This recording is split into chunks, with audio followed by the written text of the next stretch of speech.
It's 5 o'clock and we have a quorum present, so I'll call the meeting to order. I am expecting John to be here. We'll just let him catch up when he gets here. Thank you all for making time to get here today. We find ourselves in a opportunity that presents challenges. There we go. Or a challenge that presents, I don't know what it is. So for starters, if I could ask for a motion to approve tonight's agenda as published. So moved. Moved by Joseph. Can I ask a question before we do it? If we move item C up above, I think it will affect item A and B. Good point. Sure. So we've got a request to move item C to the top of the list, and if there aren't objections, just go ahead, and then if I could get from anyone else. It's good. Good idea. I approve that. The agenda with that change. Okay. I don't think we ever got a second on the motion to approve the agenda as amended. That's why. That's your second? Thanks. Oh, Okay. Whoever moved. Thank you. here. Thank you. All right. It's been moved and seconded. All in favor? Aye. Are there any opposed? All right, thank you. Are there any members of the public that want to address the board at this time? Right. So, oh shoot. You know, if I could ask your indulgence to reconsider the order of the agenda and move F to the top, actually, so that Eric can help us and then go home. If there aren't any objections to that, I think we can just go ahead and do that. So, Eric, would you like to join us? Yeah, thanks. Thank you for both of those things. So I asked Eric to join us because we will operate, of course, under the open records and open meetings law in Iowa, and things have changed a little bit in that domain. So I asked Eric if he could give us some overview of what those laws have to say about how we do a search, and then answer questions for us. Thanks for being here, Eric. Thank you. For those of you who I have not had the privilege of meeting yet, my name is Eric Morris. I'm the city attorney for the city of Iowa City. Normally, you folks benefit from the wise counsel of Liz Craig in my office, but she is preparing for trial, and this is a particular topic I've been spending a lot of time thinking about recently. And so I think you can muddle by with my wise counsel or lack thereof. So first, I wanted to kind of give you some historical procedures. For decades in Iowa, the way searches for positions directly hired by governmental bodies like yourself has gone is applicants have requested confidentiality, and the governing body goes into closed session to consider those applicants. At some point, sometimes finalists are revealed, and that's done in a public process, but almost never early on in the screening process. That's for a number of reasons. One, because oftentimes folks who are working for a different place, in this case, a different library, may not want their present employer to know that they are out looking for a different position. They may not want to expose themselves to public consideration of their resume and qualifications if they could avoid it. Anyway, and so that's been done for years and years, decades and decades, in fact, in Iowa, without many qualms. However, recently, the Iowa Court of Appeals has come down with a couple of opinions, I should say one, and the Iowa Supreme Court with another. The open meetings case related to hiring of the Cedar Rapids city clerk. And it was concluded that unless there was specific and articulable negative things that would irreparably harm the applicant's reputation, then they could not go into closed session to consider the hiring and firing of those candidates. And to be clear, the statute has always said something to the effect of, you know, if there's any risk of irreparable harm to the, you know, candidate or the person requesting to go into open or closed session, that's the basis for closing. The word necessary has always been there. The Court of Appeals has really decided to focus on that now. And so their opinion was that you could go into closed session initially for each candidate, but only to then determine what the specific and articulable things are that would irreparably harm their reputation. As you can imagine, this is not the best way to open a job interview. As a result, it doesn't seem very practicable. The Court of Appeals, specifically in their opinion, considered the possibility that boards would go in and out of open session and closed session several times in the course of one interview and so forth, which frankly does not seem very practical. Of course, every time the board would go into closed session, everyone present in open session would know that, oh boy, now there's something out there that might irreparably harm this candidate's reputation. I wonder what it is, and then go start digging. Anyway, similarly with open records, this was the case that came down from the Iowa Supreme Court, and they concluded that application materials were not to be considered personnel records because they are not employees yet of the governing body that's doing the hiring. You might say, well, wait a minute, what about internal applicants? Well, they said that that doesn't count either. And in fact, the outside applicants enjoy some protections because it's a communication with the governmental body that is not required, and they may be discouraged from doing so if their communication would be made public. That's, again, a specific exemption to open records law 22.7 sub 18 to be specific. It's been there for a long time, and the court said, yeah, that makes sense, which led to the somewhat perverse outcome that internal applicants had their application materials exposed to the world. Exterior applicants did not, which seemed a little imbalanced. So those are the challenges that have come up earlier this year. And I will tell you that city attorneys throughout the state are struggling to figure out what to do about this. The Court of Appeals opinion on open meeting has been appealed by Cedar Rapids, and the Iowa Supreme Court has accepted it for further review. So maybe by the end of this calendar year or so, there will be a different answer. We don't know, but I'm guessing you folks will not want to wait until 2026 to fill Ellsworth's position. So I'm afraid we're stuck with the law as it sits at present, at least for this search process. The penalties for violations are pretty serious. Just a regular violation for every board member that votes to go into closed session when it turns out they should not have is $500 to $1,000. If it's a knowing violation, it's $1,000 to $2,500 per board member, plus the attorney's fees of the person challenging the closed session. And again, those attorney's fees are paid by the board members who voted to go into closed session.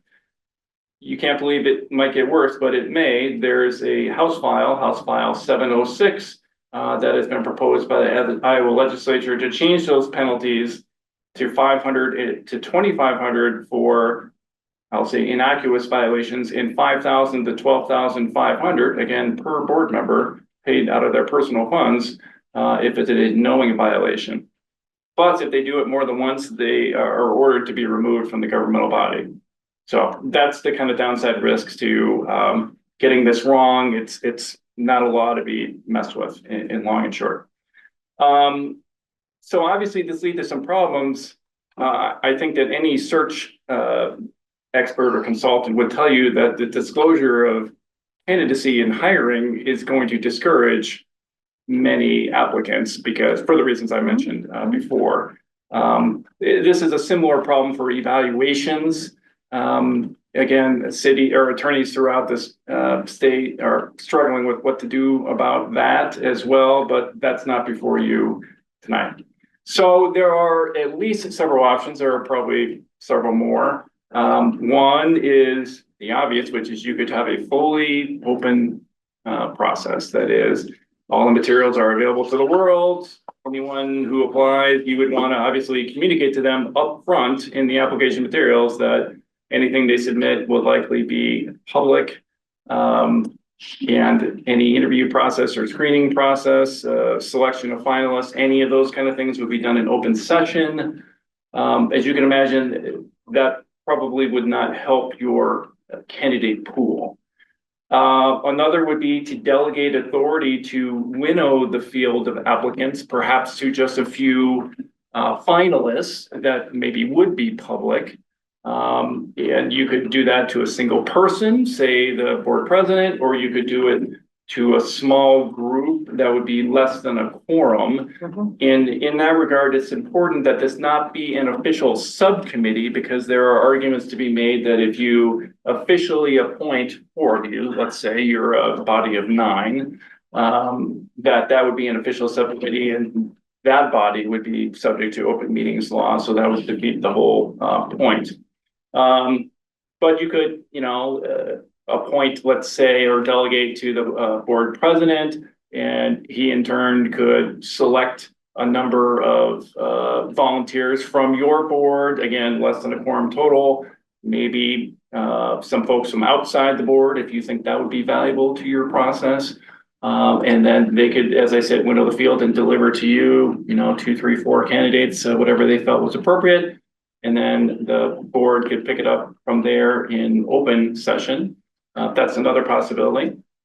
Or taking it a step further, that group could say, we think that this person is our candidate, and that's select, bring that person forth to you for approval. That's another option. Or you could hire a consultant, an executive search firm or something like that, to go and solicit applications and then take those applications and narrow them down again to the same number of finalists. Or and that would be either up to you. You could say, we want 3 finalists or whatever that number may be. Or you could just say, well, we want between 2 and 4, however it feels right to you. So that's another possibility.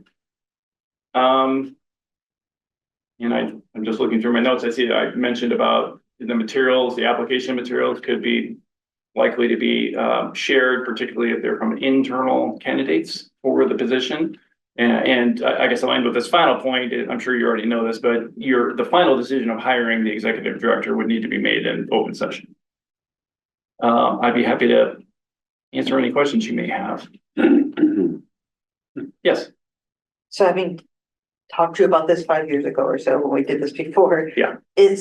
How does the second option,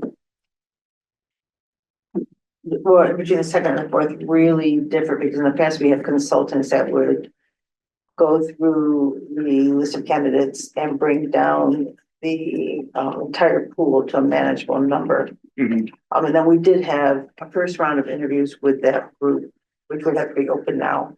Yeah. And then we had the second round was public presentations with the finalists. But other than that first round having to be open to the public now, there wouldn't be a difference. I think that's probably right. I was involved in the hiring Yeah, process when Ellsworth was Right, hired. right. It's been a number of years, and so I don't remember Right. all the details. I certainly remember there was a executive search firm that was Right. involved. But I wouldn't have been able to recall on my own whether they had done an initial screening or if that was the work of. They do an initial screening Yeah. and then we do a second screening to just, or we did, we're talking past tense. Yeah. To approve the group, but they made sure that the candidates are meeting the basic qualifications and they Yeah. had the conversations behind the scenes. Mhm. But then we did a video round with everyone, a virtual round of interviews with everyone, brought it down to 3 candidates that were the 3 finalists that then presented in public, though the actual discussion was not open to everyone, and now it would need to be. Yeah. Yeah, it would need to be. So actually the discussion, the process would be the same, but the discussions would have to be public now. And when you say public, is that public for viewing or people can attend and participate? You wouldn't need to allow them to participate, but they would need to be present. They can be present, but they don't not You know, participate. Like this meeting, I'm aware that I don't see any members of the public not associated with the library are present, but in theory, this room could be full of. Right, it could be full, but. Could be full of, TV cameras from TV stations. I mean, I'm not suggesting this was Right, likely to happen, but in the past, we had a question and answer period, but we didn't do it during the deliberations. We did it during Yeah. the finalist presentations. yeah, I would have expected that you folks would have narrowed the Right. 3 to Ellsworth in closed session last Right. night. And if that smaller group, which we called a committee, I think, last time, but we would not call it a committee now. Yes, it would be, And anytime they get together, that's like going to be a public meeting if it's a committee of the board. if it meets quorum. No, If it's a no. committee, if it's a committee plus, No. it can't be quorum, and it cannot be a committee. Yeah. It cannot be an It's official a committee. discussion, it can be a group of a group of volunteers. people who discuss a task. Yeah. Right, what I would want to see if you went that route, of course, the decision is yours. And if you wanted to have the president, you know, solicit volunteers, that would probably be not sitting around this table. That would be Right. your board president going home and, you know, getting on the phone and talking to some people, yeah. Do libraries fall in the same category as city employers with this? I mean, because we're slightly more autonomous than than a city clerk would be. Do we have any Well- additional flexibility in this? I think you're a governmental body. We still fall into- even though we're semi-autonomous, it's, Well, right, but it's because you're semi-autonomous that, you know, makes it all the more powerful of the argument that you should be open to the public, right? Because Okay, you're I see. entirely in control. I mean, this is more about the philosophy Right, behind the open right, meetings no, law. right. But yeah, I mean, obviously this applies to city councils, this applies to all 23 of the boards and commissions below the city. You know, when we have two council members on an economic development committee or a bylaws committee, like we televise those meetings, those are open, we post Right. notice and yeah, everything. So, yeah, I think all these rules would apply to you folks. And one thing I'll just add about, if we have an official committee, it's not just that anybody can attend, but there's a notice requirement. You've got to stick to the agenda that was Right, published structure. and all of that. So, Right. are there other questions for Eric? I have just a process question because I'm interested. If the board wanted to appoint versus a traditional interview process. Wanted to appoint who? I'm Wanted sorry. to appoint a director in lieu of an interview process. Huh. What Okay. how would that change? Well, that would still be a discussion decision. Well, I mean, I don't know if it would change anything. That is, if you wanted to, as a board, discuss, boy, I don't know, there's either this exterior candidate who I'm pretty sure is out looking and I bet we can just call them up and hire them, or we've got some fantastic internal candidates.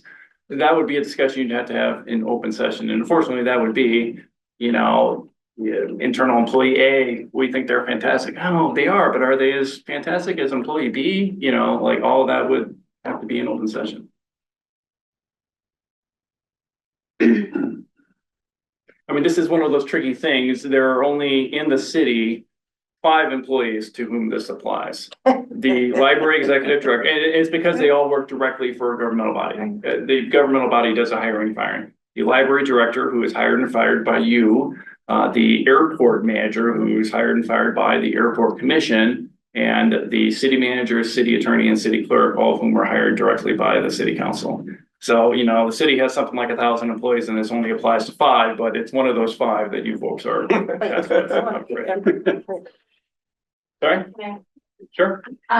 So when you were talking about like an outside group could review and not be subjected to so like could the leadership team here and can we employees. do it, can we do this and then bring our suggestions and narrow it down to the board? Say, here's the candidates that we have reviewed. Is it your vision that the board would delegate authority to this leadership group that you described to do the winnowing in your hypothetical? Yeah.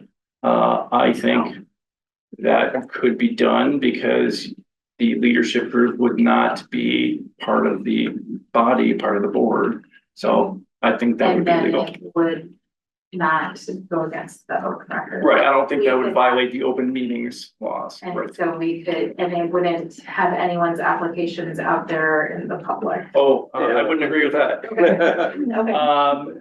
Yeah, especially the internal candidates, it's pretty clear that they're, I mean, that was kind of the breakdown in the Iowa Supreme Court case was, yeah, external applicants probably can remain private, but internal applicants is public, yeah, because they're not outside of government. Eric, can you remind us again when all of this went into effect?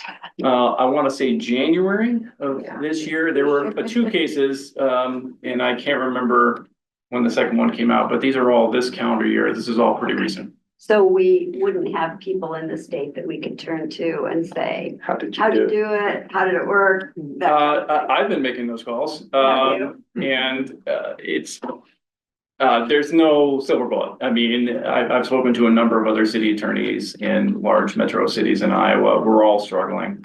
We're all trying to deal with the least bad option. Yeah. And this, again, a lot of this has been centered around evaluations. The same set of rules apply. And so, but those evaluations come around every year typically, whereas hiring, thankfully, does not happen with that frequency. Thank you. So I just want to make sure I understand something. Any conversation we would have with a consultant would be public, but any conversation a consultant would have with an applicant would be in the business contract of the consultancy, so that would not be public. Well, let me make sure I followed. When you say any conversation you have with the consultant would be public, I mean, I would certainly want the board to have some buy-in with the selection of the consultant. Yes, you're right, but I mean, Right. once we hire a consultant. Yeah. Our conversations with the consultant would be had in a forum like this, so it would be open. But a conversation that a consultant would have representing applicants would be within their own domain, it would not be ours. Well, How might we do that? a lot of this comes down to the subject matter. I would agree with you if you're meeting with a consultant saying, here are our values. This is the kind Yes. of, this is the candidate profile we'd like to see. Mhm. That should all be in public because that's fair. why wouldn't it be? If you folks were, I mean, again, a lot of it comes down to like, do you have a quorum of people having that discussion? For example, if you were to delegate to your board president, let's say, to select a couple volunteers or whatever, and then be in charge of the winnowing process, I get that maybe this is a different hypothetical because you're talking about a consultant being involved, but essentially if it's the body talking to the consultant, then that would have to be public. Right. Yeah, But if it was this smaller group, which is not a committee, right. and they sat down with the consultant and said, tell us what you found, Yeah. that can be done in private. Yes. I believe that's correct. Yes, but for the whole group to speak to the consultant to communicate something, Yeah. that's. okay. Yes, Okay. and I should mention one other thing. There's another case, Hutchinson, Shaw, maybe I can't remember the other part of it, but it talks about agency and what's essentially a serial meeting. That is, you can't have an agent, maybe a board president would be an obvious example in this case, say, I'm going to talk to board member number one. What do you think? Okay, great. Right. Board number two, and this is all separate and like outside Right. of this meeting. Two, well, board number one said this. What do you think? Right. And then number three, well, one said this, two said that. Oh, shoot. Now you've really That's not. with the discussing intent it of the law. through an agent, and that's a violation. And you can confirm this, Eric, but there's sort of a get out of jail free for us as board members. We've done everything okay if we are following the city attorney's advice. Yeah. Well, so here's what Tom's referring to. In years past, the city attorney's office has oftentimes, especially if there's any kind of question about it, written a memo to the board saying, I believe that, you can go into closed session under 21.1, step 1, step 5, or whatever, I forget what it is. And that's your get out of jail free card that Tom's referring to. You can say, I relied on the opinion of counsel and so forth. We can't write that letter anymore. Oh. Because, I mean, I could write down what I'm telling you, what I've said tonight, but I definitely could not write you a memo and say, I think you guys could go into closed session and talk about all these applicants in the absence of irreparable harm kind of information, because clearly the Court of Appeals disagrees. I guess, thinking of a different issue, what if we form this group of volunteers on your advice? Yeah. And someone were to sue saying you were clearly evading the open meetings law by doing that. Yeah. I take your point. I think I could still write that memo. Yeah. And I think that would be valuable to you. Yeah. As advice. Yeah.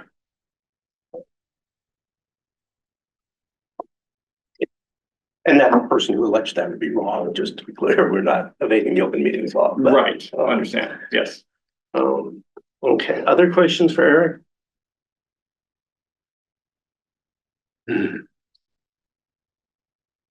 Yeah, the least bad option, like I said. Right. So once, if we have our small group of like three or Hmm. like we handled our director evaluation this year, we had a small group of three, and then the closed meeting actually happened between our recommendations went to another party president, that would be our agent, right? And then they had the closed meeting one-on-one. Is that not part of, Well, am I missing? if a you just have procedure one, here? if I understand what you're saying. Yeah, so we had our small group, Yeah. made our recommendations. Okay. This And then is to for keep it for an evaluation. evaluation, Okay. could it go in a similar process where we have our pool that our search team has found, and then they winnow it down to a group, and then we have our small group. And then that small group would then can continue to have closed meetings to Well, finalize. I would call it a candidates. closed meeting because I would say that that's not, it's not an official committee, so it's Okay. not a governmental body, so no So open it's- meetings are required. Okay. If it's a governmental body, then it's a meeting and then we got a notice. I And see, okay, Yeah. I see, okay. Straightening it out in my head. Sure. Okay. Hmm. That's a lot to think about. Yeah. Any other questions? Thank you for your Sure help, thing. Eric.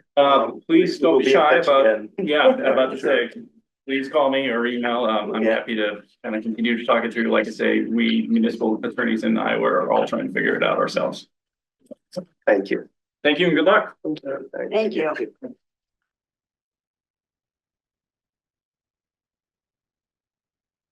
Okay.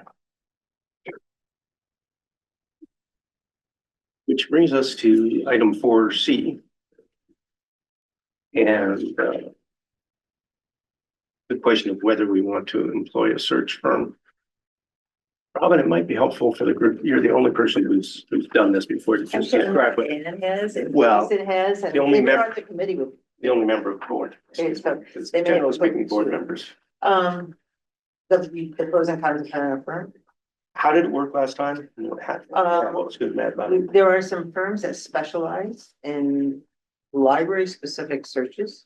And I've dealt with two in the past. I think they're different in terms of personality and the sort of libraries they serve. In the past, we put out a bid for their services. We received a bid from multiple organizations about, I think we probably got 8 bids. It was a large number of groups that offered, some of whom specialize, and some of whom specialize in different things. They specialize in Iowa City, not libraries. They specialize in different functions. We ended up with a company, Bradbury, which was not the least expensive, but had excellent references and excellent connections to people who were in the field looking for this kind of position. And they offered us a menu of services that they suggested we take up on. We went back and said, those are not the services we necessarily want. So there was a little bit of negotiation. It does take time. It takes time to post that you want to have a group, for the bids to come in, for you to come down to one or two finalists of organizations and to negotiate what you want from them. Honestly, I'm going to say with modesty, the staff are here. We made some mistakes. I think we learned a lot from it. Some of the suggestions sounded very good, but perhaps were not appropriate to our setting. So there were some adjustments we made along the way. In the end, we solicited a large number of applicants. They went through it and removed those that did not meet the basic, or they helped us define the job, the tree card job description. They handle all advertising because they have access to the journals and to the organizations or people who may be looking for jobs. Then, probably I'm not missing anything there. They collect the applications. They screen them for the first time to remove anyone who didn't meet the basic qualifications. They will let us see them if we wish to see them. However, I don't think there's any disagreement with who they removed, such as degree specifications or credential. We went through the remaining pool, decided we wanted to offer first interviews to. We did them all virtually, and they were not very lengthy, but it put everyone on an even playing field. And this was a committee. But the committee had to be small enough to not be a quorum.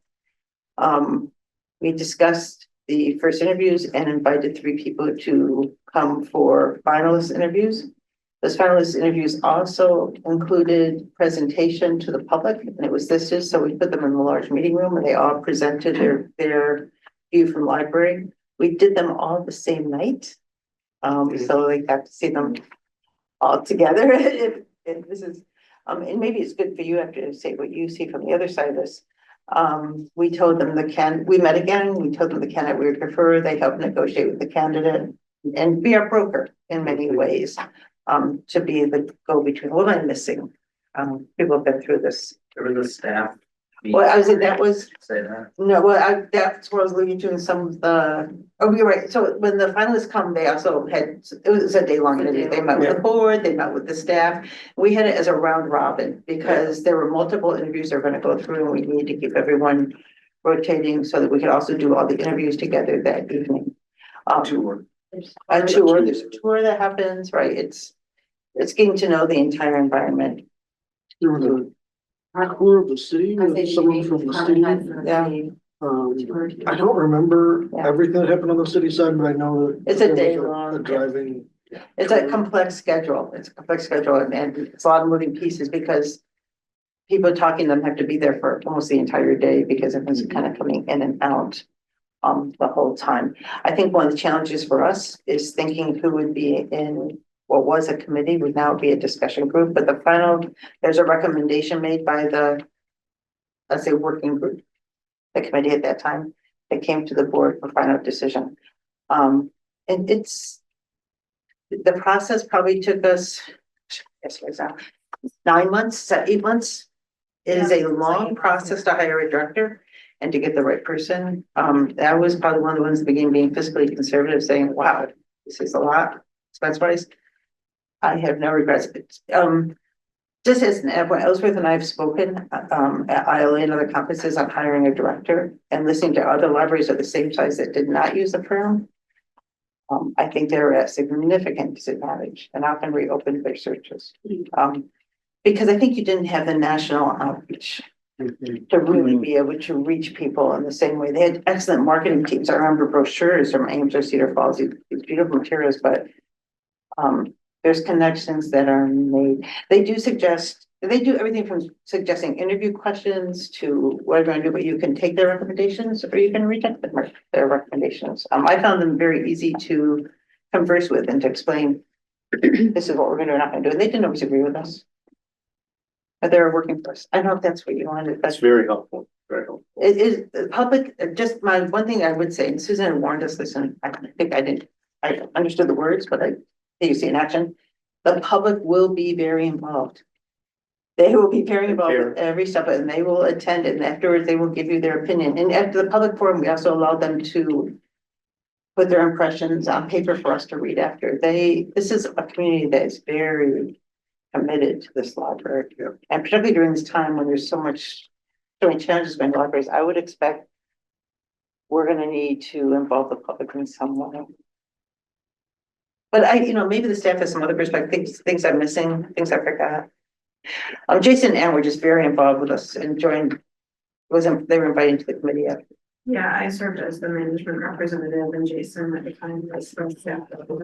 Yeah. So three trustees, 2 staff members, anybody else last time? We had guidance by legal during Yeah. interviews. And HR. And they tried to help. Well, that's why I think HR and legal, I think they were kind of in and out. They represent the city, but I think it depended what the task was. Yeah. It seemed like Eric was here a lot, and then the HR person sat through the interviews. Yeah. And was there anything I missed? Did you remember? I would say, I think every director transition is complex and significant, but I think that this situation is very different than the transition between Susan and me as a new director, because Susan was a legacy director, and I know there was a lot of thought about how do we transition from that really long-term person to somebody new. That was the first new director in so long. So I think that is going to be an advantage this round because there's actually kind of a lot of staff who were here for that and might understand the mechanics better. Even things we've done like transitioning to a Teams environment will make those behind the scenes transitions a lot easier. And also I would note that we're maybe a little bit more nationally involved through groups like Urban Library Council and other things like that, that I think that the leadership team, their reach has increased some just by virtue of some of the work that we've decided to take on. That being said, from a candidate's perspective, Bradbury Miller were exceptional to work with. It was clear communication, expectations. It felt really like candid conversation if there was a concern or a question. I think that it was a really positive experience. I've actually worked with them twice, once for my job in Marion and once for my job here. And my favorite part of the interview, aside from meeting all of the wonderful people associated with ICPL, was the fact that the finalists overlapped. I think doing It was chancy, yeah. doing the presentation like one after the other, having an opportunity to kind of feel a little bit like a cohort on that day. And I think there was a joint Q&A, like we all sat at the table. Yeah, they were all in the room together, but all presentations. As a candidate, I really like that because it felt transparent and active, and a little bit less like we're shuffling you between closed doors. I don't know what other people's feedback on that part would be, but I really liked it. Just a couple of logistical notes. I believe that payment for Bradbury and Miller came from the operating budget and that had been planned far in advance. That was my question, We is did who paid not for it? budget. We have some consulting money in the operating budget, but no more than we've had in previous years, and that's a line that we typically spend.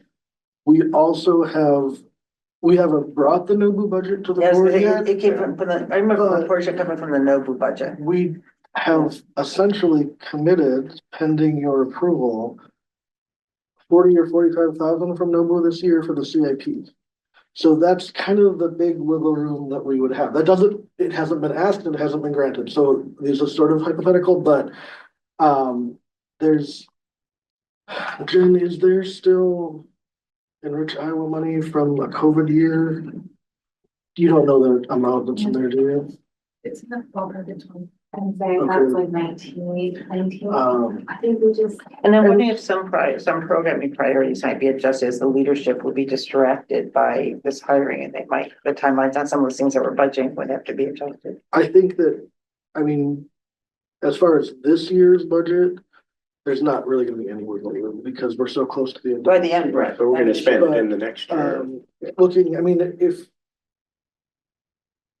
you can basically accommodate any adjustment if you think about it at the beginning of the year, right? Right. You'd be able to look at that whole budget. There isn't wiggle room in general, but priorities could be changed and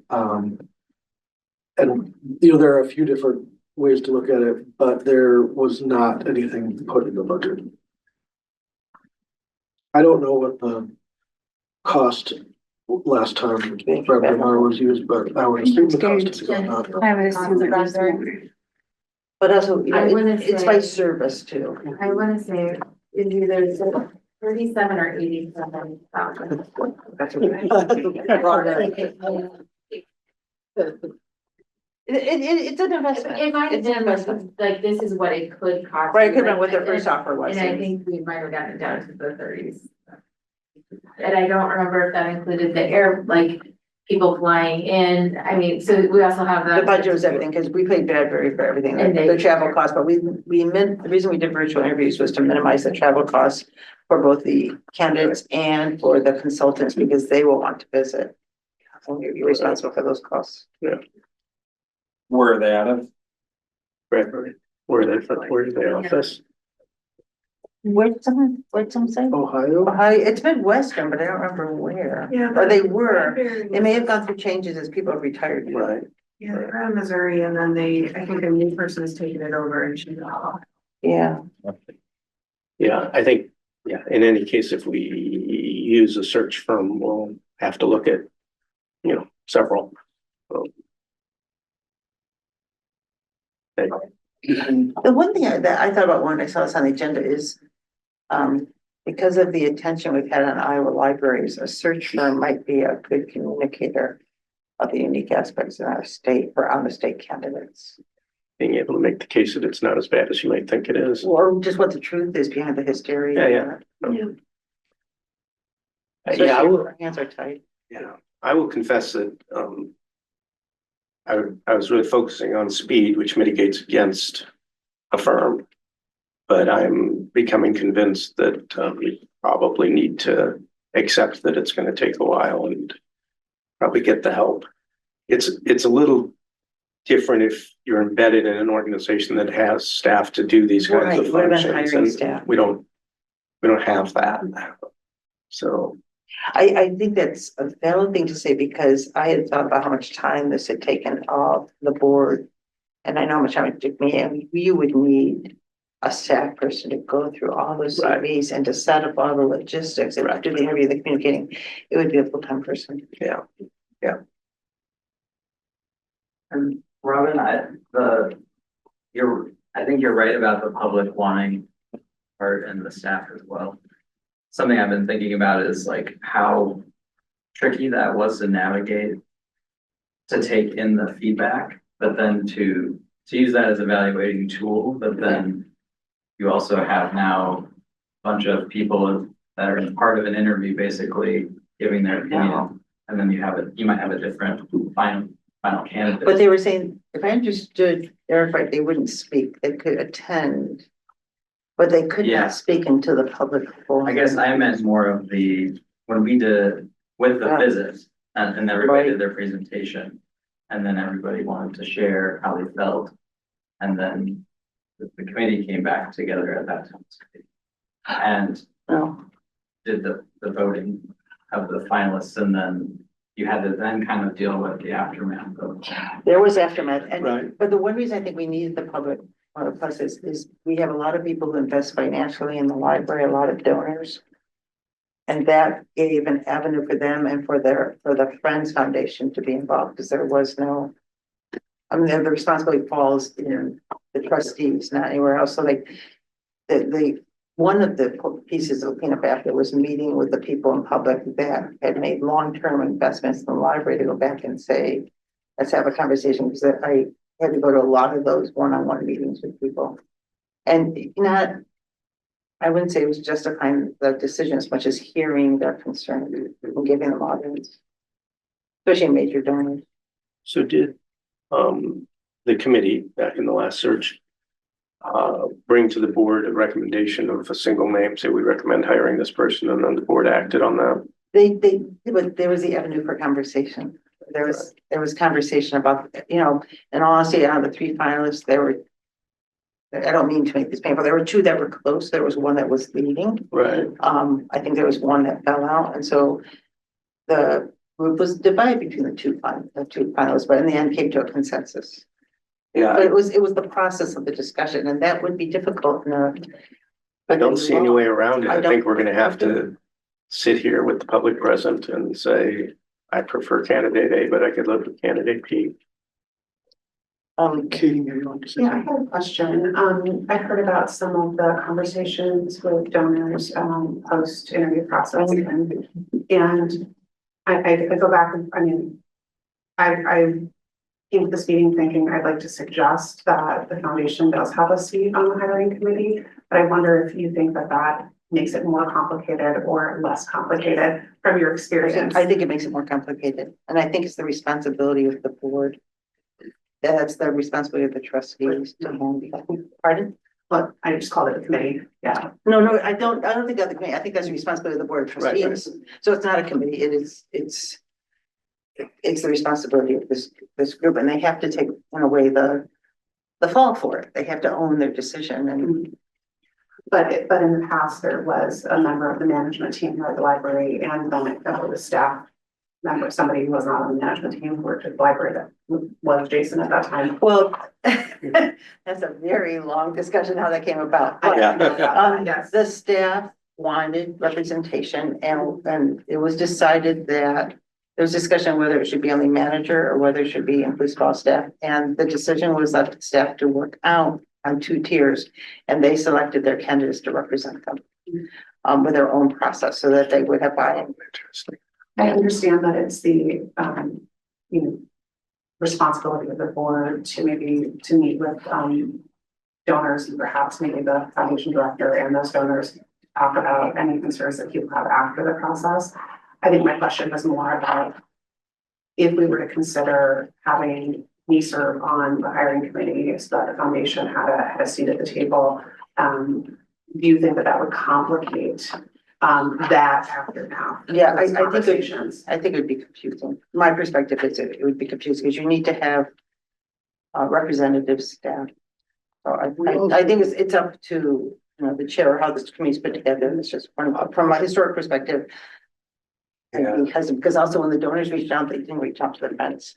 They reached out to the trustees. Oh, interesting. They were called personally at our homes. And we have to remember, there are a couple of board members at least that are on the foundation board. Right, right, and they're represented, right. I think that's an excellent point. We already have liaisons that represent Right. the friends. And I think I would, you know, be prepared to share some, you know, questions, concerns, avenues that I would like to see discussed in that process. But I think that, On that process. I think the model of having these two overlapping people is really is strong. That can bridge both groups. And depending on how the whole process works out, we could certainly solicit some feedback from the foundation, you know, just Right. absent any particular candidate, but just in general, what are the things that you value that you want to make sure we Right. bring to the table? Right. Yeah, I think. The one thing I learned personally that, you know, I think we made a mistake first time when I said that there was a learning curve here. The first, when we put the committee together, it did not include staff.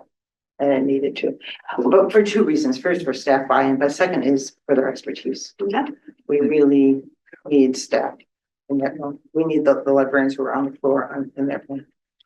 I think centering the board's role in the decision is really wise from the beginning, because I think it kind of can set the tone. Most director transitions are gonna have some ups and downs, right? I mean, Yeah. it's probably not gonna be super smooth. And having a group that feels ownership of a decision and feels like they've worked together to come to a conclusion, I think is really powerful. So I think balancing, you wanna have an open process, you wanna involve the community, you want lots of voices at the table, but also you want to own the work. The board is uniquely qualified for that, as you know the policy, you know the practice, you know the history. Also, you are a diverse group that's united by a passion for ICPO. So I think that it makes less single issue opinions than you're gonna get from other agents of the community. Again, that's really important, but I would lean into this group's decision. I also say the board has overseen the strategy for the next few years, and you're looking at who's going to implement that strategy, and we're responsible with the staff for that strategy. So it's also looking forward. I was actually wondering about that, because isn't this the final year of that strategy?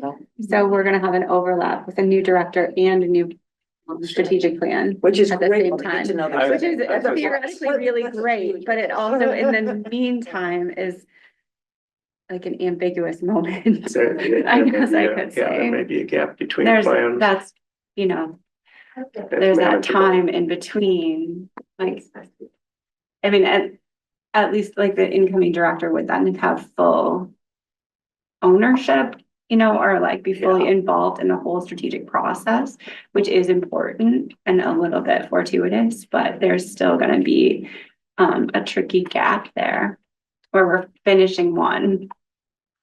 Our staff, to jump on what Elder said, our staff is different than it was last time.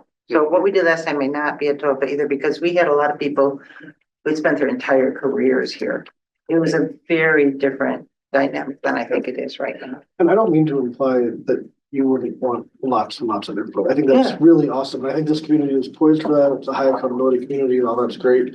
I think just having a mechanism in place, kind of like what Jason was saying, where you know how all of the opinions and input are gonna sort of funnel into an established decision-making process, because I think it can feel really hard when a group is close to or has made a decision, and then you get some additional opinions coming in that kind of make it seem like, oh, wait, was that right? Should we reopen it? Like, what's the thought here? I don't think we second guessed, however, you had to be held responsible. You know, to explain your decision. Yep. It was more than that. That's great. Are there other thoughts on the search committee? I think because of the, Search firms. because of the open records, I feel very strongly that we will have to use a search firm, because if we don't, then that's like even early candidates are all gonna, is that true? Like the early candidates would all have to be open? Yeah. Well, Like their, public, like. their any applications would not be available to the public. But Whatever they said any there. process, that step. If they were external, right. And So- internal, they would be available. And if we didn't discuss them. So yeah, there's a. it really sounded like there's a strength in that piece of it and getting that candidate pool, because a search firm would be able to maintain a level of confidentiality that we as a board would not be able to legally. Is that true? Maybe I'm misunderstanding. I think that's true. And we definitely want a strong, like we don't want to discourage strong applicants Right. for that reason. I think the search firm can cast a very wide net. And that's to our advantage. And they will take care of a lot of the organizational paperwork and all of that has to be done that we wouldn't want to do, or have to hire someone to do. Yeah, that would be now. Yeah, our only big task of that sort would be the RFP for the search firm. Right. Finding the search firm would be. And the fact that we'd be adding time. So- But- Right. And like I said, I really would like to move quickly, but It's not gonna- no more quickly than we can and do it well, so. But then if we're reorganizing money to pay for this search firm, is that then, I don't know about the timeline for this, but would that fall on then the interim director at the beginning of a new fiscal year to be thinking of these things? Like, is that when we have to be Honestly, I think organizing we could- this money? Or is that something that, like, I guess it depends probably on the contract that we work with our firm, Yeah, but is that something that as a new director, you are immediately accounting for? Like it's different Yeah. from last time, because as you said, it was budgeted ahead of time, because there was a retirement that was known and Right. planned. So, I do think that we'd have time now yeah, we have next year's budget. okay, It could change, as any budget could change, Right. but we have a pretty good idea. So I do think that there'd be an opportunity to look at it. The current leadership team look at it and make some recommendations about how some pockets could be loosened Right. up. maybe Just like use an a estimate, theoretical, an estimated theoretical cost. idea. Yeah, Okay. and figure out how It to wouldn't budget be for that. perfect, but it would mean that somebody taking the interim role Wouldn't wouldn't be be immediately immediately. tasked with telling the team that you work the most closely with that you have to reduce Right. planned expenditures. Not that an I interim, agree. yeah, not that an interim director would be like a temp position, but like me as a temp employee should not be tasked with long-term financial like situations. Yeah. Not that it's quite the same thing, but I think one of the things that I'm thinking ahead, if we were to go with a search firm and create the RFP, we will want to make sure that we include that they consult in advance with the city attorney so that they understand what we Right. just tried to I agree. explain to Yeah. us. Yeah. Which would A be unique different than what situation. they've ever probably done in the That's state of probably- Iowa yeah, before, probably would because be. this is new. because it's brand new. So we Yeah. need to make It's a very sure good that, point. that we're clear to them that there are going to be some different guidelines than in the past. Trying to think if there are any open director positions now in Iowa that might be able to, there was just a county director position that was filled, right? I don't remember. The challenge is some of those really tiny libraries may not be this thorough because And small libraries are community sort of. they may not be They would- following the law. Yeah. You know. This is true. Yeah, I mean, Concern, you know. right, Yeah, they would also never probably be able to hire a search firm, like it'd just be, that would be out of reach probably for a smaller. places. is. Did Eric make a recommendation when you met with him about whether he suggests a firm or not? I mean, this is such a new world No, with it. I mean, it came up, but he seemed neutral on it. It was just if you do have a search firm.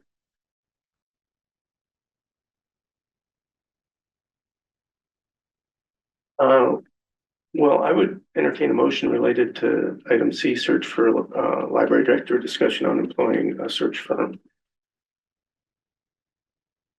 That we moving on the decision to create the proposal then, or? Yeah, I guess it would be, Yeah. yeah. Okay, I move that we do. Second.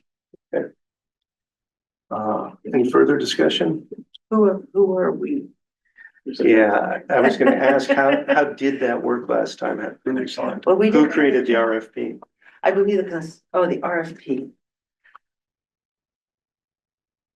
I'm not filling in, it's been sure. really slow, I found the. Yeah, it might be something we just had to It said amend. penciled in the thing, Yeah. and Susan Craig, Yes. so I think. Susan may have put the RFP on, but I do think the job description might be the product of the consulting firm, and so that we may not be able to use it without permission or the Or we might original have one, I bought it. don't know. Yeah, I don't know if we bought it or who owns the property. Question. Because some of it was Susan, I think, knowing the job and knowing that we had lead time. Right. I mean, so this is gonna go through the city's procurement process, which means we gotta have staff involved to know that. And I guess the question is, what do we want to specify in the RFP? I would say that, here's an idea, that after this meeting, I could ask some people to serve as volunteers to facilitate that, and they could work with city, whoever the appropriate staff member is, Yeah. to get that RFP done. And if Angie has the original one, that might save us be a lot of uploaded, effort. If not, I probably have exists one back in my somewhere. records too. It exists in one of the board. Yeah, I may have, right, it'll be in one of our records, and also I may have it in my email from years ago. Yeah. So I think I have a motion directing me as president to identify a small group of volunteers to work with staff to develop an RFP for a search firm to assist us in the search for the director. Is that the motion I have, Dave? That's exactly. And do I had a second for that motion already? Yeah. Okay. Right, all in favor? Right. Oh, yes, well, Any opposed? Of course. what is your last name? How long are you with us working on this? Or is it even? I would say it's not known for sure, but I think it would most likely be something like May 9th or May 16th. 1 month. Yeah. So I think that given our decision on item C, A, B, D are things that we can set aside for now. The search firm will help us with the position description, the job announcement, and the advertising strategy. Seem fair, so we'll defer those. Were these all the ones from last time? Is that what? This was some of that and some of what came out of my head. Okay. And so E is not board action required, because that is you That's right. on your own contacting. Yes, but I'd still invite a discussion about composition. And some This is- committee.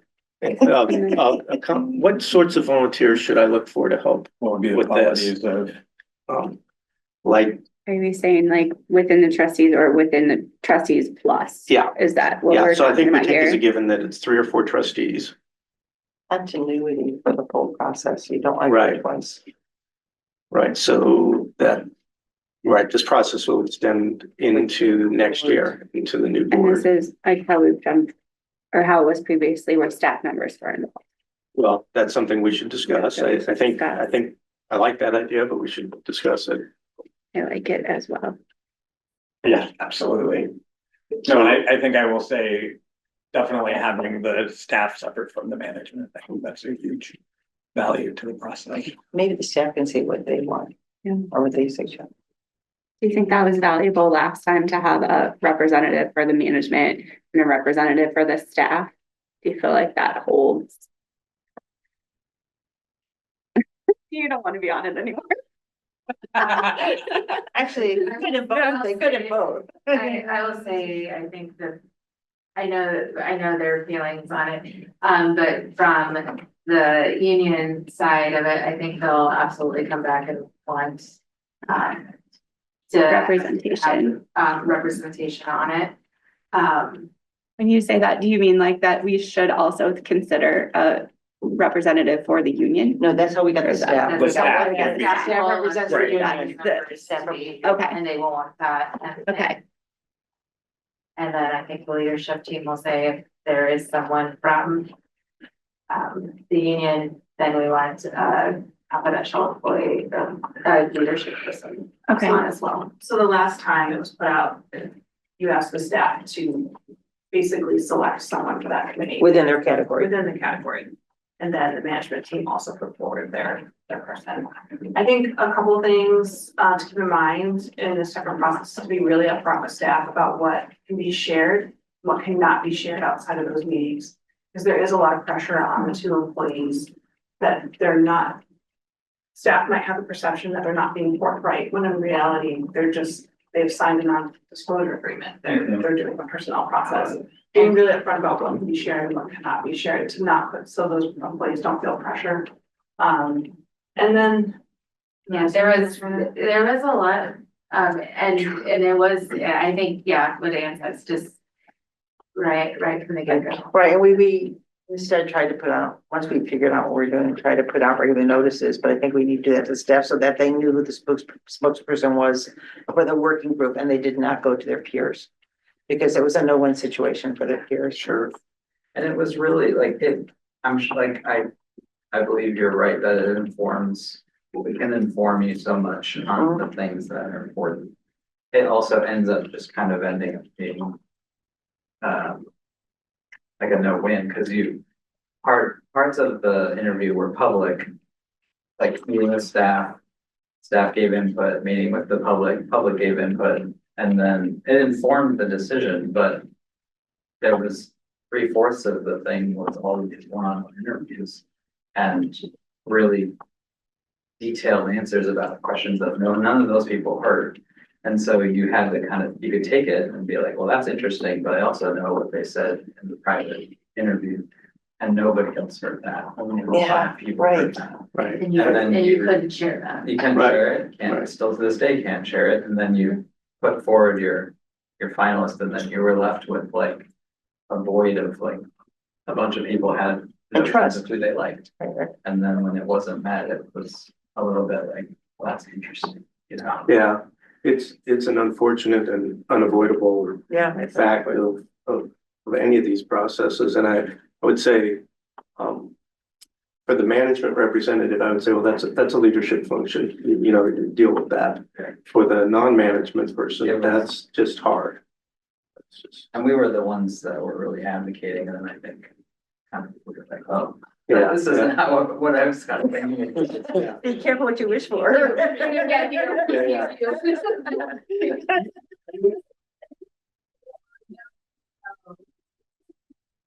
Yeah, and, you know, I think people did have the faith. They ended up having to have that faith, but they still, I think even today are like misremembering that process and thinking like, how come we didn't have one? But Right, like, wow, right. was there? And then Right. and it's, I wasn't them. Yeah, So, yeah. I think there's also ways to build confidence in the process where you're not giving distinct details about candidates, but you're saying, you know, the process is advancing, you know, and being able to just help make sure that people understand the progress is being made, because things can take a really long time. And without some kind of update, folks can start to feel distraught. To that point, what we didn't have then that we do now is a communications committee. And if you need assistance disseminating any information to staff, well, we can try to figure out a place that can go, whether that be on the internet or on our team. So if there's if you need help kind of figuring out how to infrastructure work, Yeah. Not just emailing you and Jason anymore, saying put this on the internet too. Every Friday, put this on the internet. It'll be interesting to, especially once with the new open records and how everything. It always, I think, takes courage for an internal candidate to apply. And that will be especially true knowing that it'll all be, everything they submit will be discoverable. Right. But I would just here and now encourage anyone, any internal people who are considering applying to gird yourself and apply. This is a fantastic job and we've got fantastic talent. And I hope that, you know, the publicity wouldn't discourage people from applying. So. And I'm sure that a lot of it is going to stay the same, like a lot of it is going to be true, but it is a different library climate. Oh, yeah. You know, it is a different, I mean, this is the post-COVID years, you know, like everything, we're in a whole new world kind of thing too. So, I mean, I understand there was probably a lot of pressure, but it will be slightly different this time because it is a different library climate. So. I think the intersection of everything being more discoverable, I mean, I would argue a lot of discoverable in the past as well, but sort of more just out there with the vilification of library professionals right now in our state and our region. That's going to be complex, and I think that it's going to impact the candidate pool. Absolutely.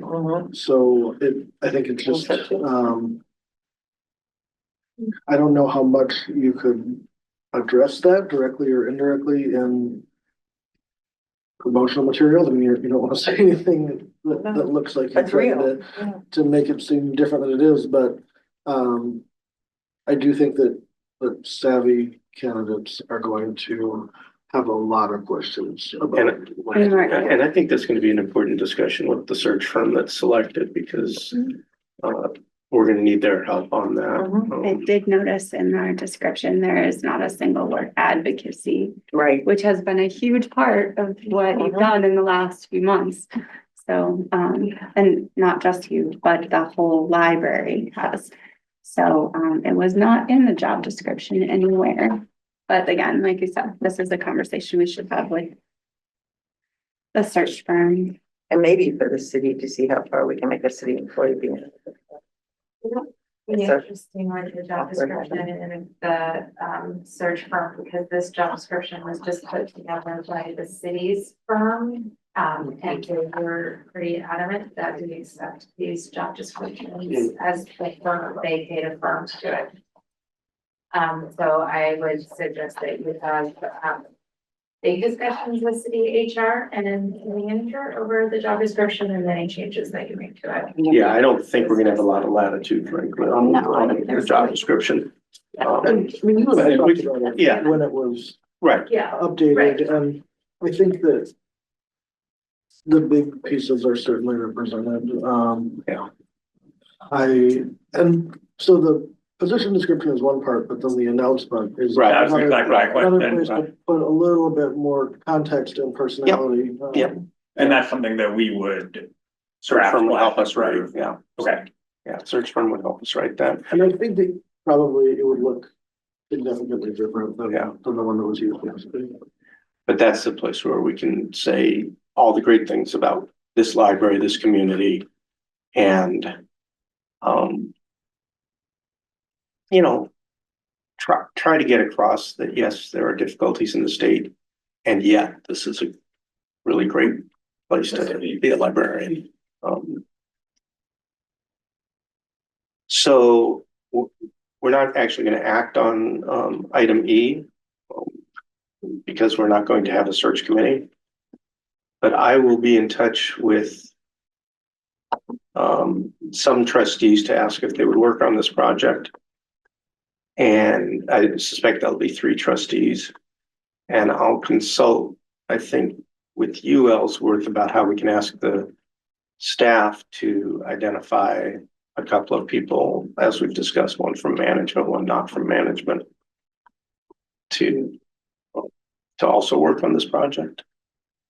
Do we have to be concerned at all about the total number of people Right, that we're designating to this working group? right, right. I mean, It can be, so the limit is that we can't have more than 4 trustees. trustees, right? And I would say the other limit is that trustees, in my opinion, need to be a majority. So Okay. that tops it out at 7. We could go as high as That makes 7. sense. Yeah. It's, I think, just again, my opinion, 5 is enough to do the work, and fewer people are easier to schedule than more people. So, Easier my to thinking schedule as and well. probably easier to keep yeah, both on task and to keep the communication with Yeah. the group. yeah. And But I'm open to hearing about There's the also- number as well. last time there were just a lot of day hours to it. I mean, it's a scheduling challenge because you're interviewing Yeah, people who want to be interviewed during work hours and. Yeah. And when you incorporate the staff, you need to have staff availability, particularly if they're unionized and. yeah, There's complexities for them, just calendar complexity. yeah. Okay, well, tomorrow I'll get to work on identifying some volunteers to work on this. If you want to talk to me about something like that, feel free to. Which leaves us with the process for appointing an interim director, which we do not need to do right now. We will at least have a director through our April meeting. But on the one hand, this seems pretty easy to me in that we have someone designated to act on the director's behalf when he's not available, and that's Anne. And so that would be a logical person to ask if she would be willing to serve in this role. But I'm open to discussion about how do we figure out who the interim director is. We could also, I guess I'm just throwing things out. I could meet with Ellsworth and ask for his suggestions. I support that idea. For that idea, and I mean, I think you make an excellent point about the existing structure. Shall I do that? Shall I meet with Ellsworth? And It will also have to be, yeah, Yes. it will also have to be someone who can maintain that position for some time. Right. You know, that the timeline, since we know is gonna be a long timeline, then that person also will have to have their own duties Right. covered in a substantive way, Yep. if not Yep. completely. Yep. Need to be a So plan. that's, I mean, we just Yeah. wanna make sure that operations are. Yeah.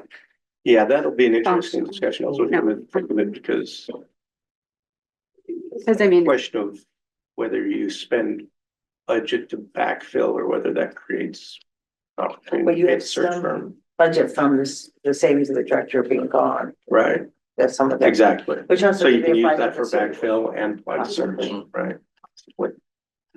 Possibly, I don't know if the lines are designated so strictly with salaries, but with the city, but that's one place to get somebody. Yeah, I think that my director from the city has always been the bottom line of the balance, of a budget has to balance. Right, I think that there's an aspiration that the sections of the budget balance in the personnel balances and the rest of the operational cost balance.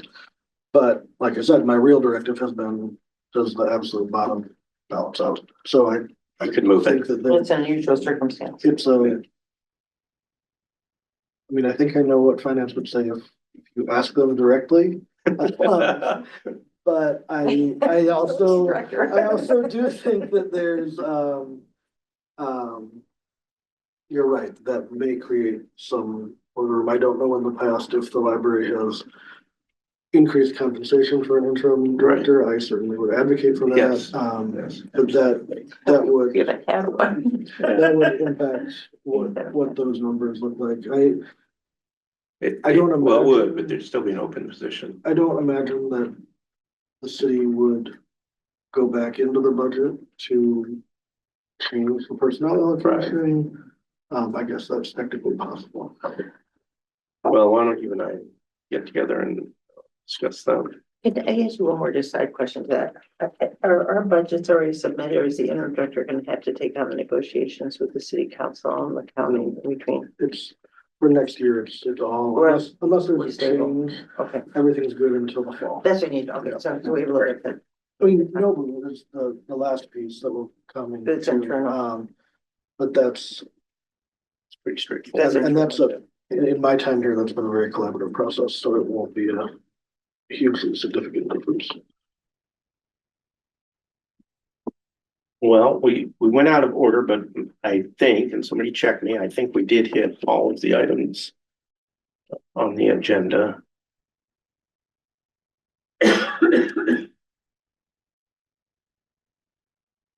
So, I'm gonna adjourn the meeting. Thank you all for a good meeting. It's, usually we just get to march through things that are laid out for us, and we're figuring stuff out as we go, so I appreciate the collaborative